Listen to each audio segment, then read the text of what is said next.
I am really pleased to have Jini Curry joining us as our next presenter. Jini is the Laboratory Director at Modern Canna Labs in Lakeland, Florida. Before transitioning to the cannabis industry, Jini gained valuable research experience at several well-respected institutes, including Emory University, the National Institute of Aging, and the University of Florida. Jini began working with Modern Canna in 2016 and moved into the Laboratory Director position in January of 2018. First off, I would like to address the presence of heavy metals in cannabis. As some of you may already know, cannabis can survive in an environment that has high concentrations of heavy metals. Several studies have shown that cannabis is a hardy plant that can survive in a metal-rich environment that would normally kill other plants. Cannabis is also known as a hyperaccumulator.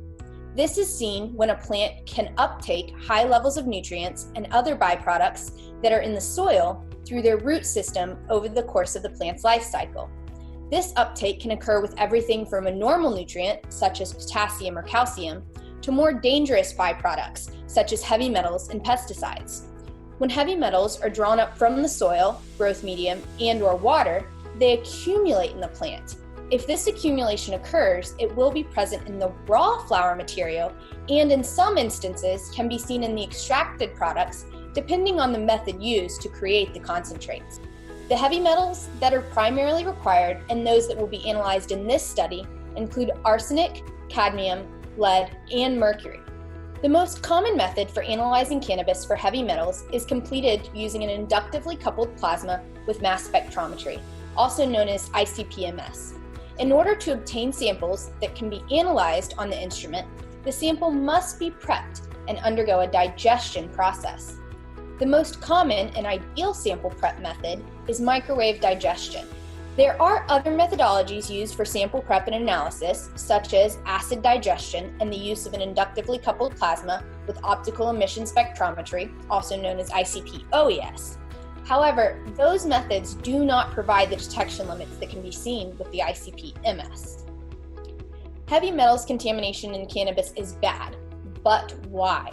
There are several underlying health issues that can develop as a result of heavy metals toxicity. For example, arsenic toxicity through chronic inhalation has been associated with both lung and liver cancer. Cadmium toxicity results in damages to the skeletal system, respiratory system, reproductive system, and urinary system. Lead toxicity affects all functions of the human body, and children are at a much higher risk for this toxicity due to the softness of their tissues. And finally, mercury toxicity through inhalation of mercury vapors primarily targets the brain. Once these elements go into the human body, they start affecting our cells. The presence of these heavy metals have been shown to increase the production of reactive oxygen species, which in turn results in oxidative stress and apoptosis of the affected cells. With the concerns of heavy metal toxicity comes concerns of heavy metal leachability. Most states are requiring raw and extracted cannabis materials to be tested for heavy metals prior to sale. However, not all states require the material to be tested in their final packaging. Approximately 2 years ago, we started seeing instances where product was free of heavy metals during initial testing. However, after transferring the material to its packaging, heavy metals were present.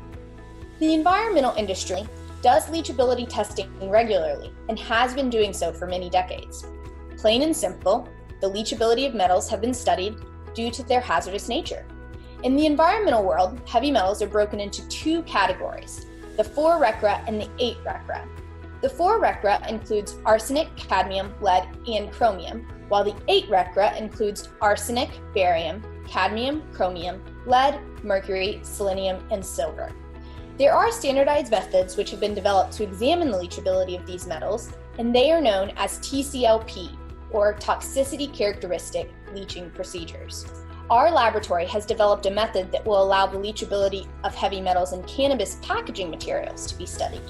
This methodology is extremely important for vape cartridges and pre-rolls because that cannabis material will be vaporized. However, it is not limited to these two types of packaging, and the methodology, which has been developed, has modifications that are specific for the types of packaging being tested. The goal of the procedure is to simulate what would happen to the product before and during use. In the process of developing the method, our laboratory found previous studies that were conducted to determine leachabilities of heavy metals in vape cartridges. The problem with this, though, is that does not properly replicate what is seen in the actual packaging materials, as the cannabis is not commonly known to be acidic. As I mentioned earlier, some packaging materials undergo method modifications based upon their normal use. For instance, vape cartridges are heated in a controlled environment at a predetermined point throughout the procedure to simulate the oils heating during the vaporization process. Once the samples have undergone the leaching procedure, the product is retrieved from the packaging material. The sample is then analyzed using the standard procedure that our laboratory has developed for heavy metals analysis. This involves the samples undergoing microwave digestion prior to being analyzed using the ICP-MS. The concentration of heavy metals in the sample are calculated, and those results determine if heavy metals can leach from the packaging material into the samples. With the development of this method, we decided to conduct a study that used a variety of packaging materials in order to determine if heavy metals leachability is a concern for specific types of packaging. The packaging materials used in this study include vape cartridges, pre-roll paper, tincture bottles, syringes, and edible containers. As you can see, the vape cartridges had MCT oil added and were placed onto an orbital shaker for 12 hours. The cartridges were heated for 5 minutes at 80 degrees Celsius every 3 hours and then returned to the orbital shaker. Once the 12 hours were up, the MCT oil was removed from the vape cartridge and 0.25 grams of it was microwave digested and then brought to a final volume of 25 milliliters. Syringes, tincture bottles, and edible containers were treated identically to the vape cartridges with the exception of the heating procedures. These containers would not regularly undergo heating, and therefore adding this step would not accurately simulate product use. The pre-rolls were treated separately and did not undergo a 12-hour leaching process. The reason for this is that pre-roll paper would be burnt during the smoking process, and if heavy metals were present, they would be vaporized and potentially inhaled. Because of that, this item underwent particle size reduction to create a composite, and that was digested using the same procedure as mentioned previously. When handling the vape cartridges for the study, we needed to look at it from multiple angles. Most of our clients have previously tested their vape cartridges with us for heavy metals, and because of this, additional cartridges needed to be purchased. For the purposes of this study, the vape cartridges were broken into 2 separate categories, those that were obtained from clients and those that were purchased separately.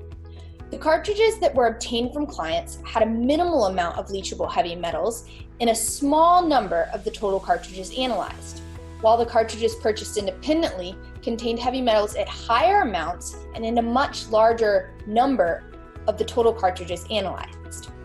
30 cartridges total were obtained from clients, and of those 30, only 9 contained leachable heavy metals. 10 cartridges were purchased independently, and of those 10, 6 contained leachable heavy metals.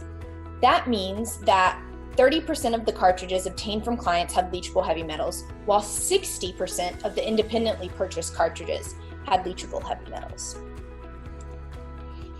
The 2 tables included show the results of the cartridges obtained from clients compared to the cartridges purchased independently.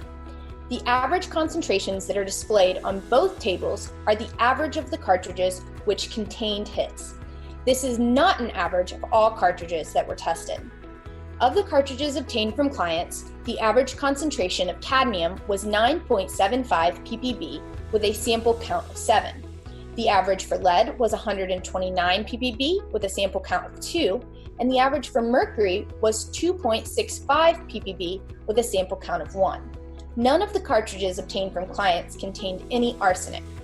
Of the cartridges purchased independently, the average concentration for cadmium was 5.28 ppb with a sample count of 1, and the average for lead was 427.8 ppb with a sample count of 6.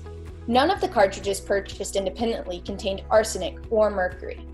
Based upon these results, it can be concluded that cadmium and lead are the heavy metals that are most likely to be seen in vape cartridges. Our laboratory has hypothesized that this could be caused by the solder that is used to join the pieces of the coil together.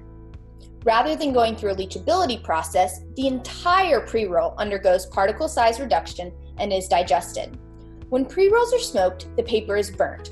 The goal behind digesting the entire pre-roll is to determine if heavy metals are released during the burning process. Multiple types of pre-rolls were tested. A total of 6 different pre-roll papers were included in the study, and cadmium and lead were present in all 6 of those samples. Arsenic was present in 2 of the 6 samples with an average concentration of 91.35 ppb. Mercury was also present in 2 of the 6 samples with a concentration of 9.045 ppb. Cadmium was present in an average concentration of 62.7 ppb, and lead, which was the most concerning result, had an average of 527 ppb. 2 of the 6 samples for lead were above 700 ppb, while the limit in most states for lead is 500 ppb or less. Of the other containers tested, none of them showed the presence of leachable heavy metals.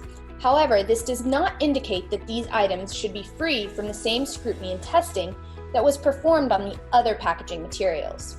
In some instances, glass has been shown to leach heavy metals, and the syringes that were also tested in this study have metal parts that could lead to leaching. All containers, regardless of material, should be tested to ensure they are not causing clean cannabis products to become contaminated. Several conclusions were established from this study. Some of the main ones are that leachability studies should be conducted without the use of nitric acid in the leaching solution to ensure the results are not being skewed high. Secondly, heavy metals testing is essential for ensuring that packaging material is not contaminating clean cannabis products. Then it was determined that the vape cartridges are at highest risk of heavy metals leaching from their packaging material due to the composition of the cartridges. And finally, additional studies must be conducted to determine if more brands of pre-rolls are susceptible to heavy metals being present, as seen in the brands used in this study. Overall, I believe that this study has proven that leachability testing is essential for ensuring consumer safety. The industry can do a phenomenal job of regulating cannabis products and requiring testing. However, if information regarding what happens to the product when it is transferred to the hand of the consumer is not tracked and monitored, the cannabis industry could be negatively affected down the road. The following references were used as research for this study. Thank you for your time, and I want to give a special thanks to the individuals at Analytical Cannabis for this opportunity and my team at Modern Canna for all of their help with this study.